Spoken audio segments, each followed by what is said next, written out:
Raid மூலம் நம்மை மிரட்ட நினைத்தவர்கள் மிரண்டு போயிருக்கின்றனர் என்று முதலமைச்சர் மு.க.ஸ்டாலின் தெரிவித்துள்ளார். சேலத்தில் இந்திய கம்யூனிஸ்ட் கட்சியின் 26வது மாநில மாநாட்டில் முதலமைச்சரும் திமுக தலைவருமான மு.க.ஸ்டாலின் கலந்து கொண்டு பேசினார்.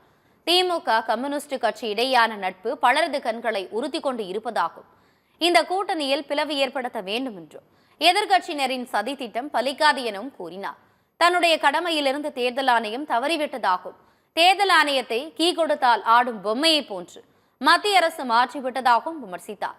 தங்களுக்கு ஒத்து வராத கட்சிகளை அமலாக்கத்துறை ஏவி மிரட்டும் மத்திய அரசின் சதி வேலை திமுகவிடம் எடுபடாது என்று முதலமைச்சர் மு.க.ஸ்டாலின் தெரிவித்தார். இந்த மேடைகள் இருக்காங்க, நம்மோட இந்த ஒற்றுமைதான் பலருடைய கண்ணை உறுத்தி கொண்டிருக்கிறது.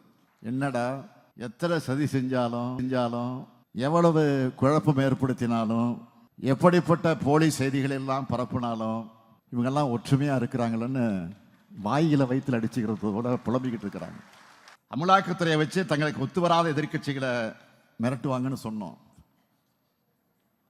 வந்து நடத்துறாங்க.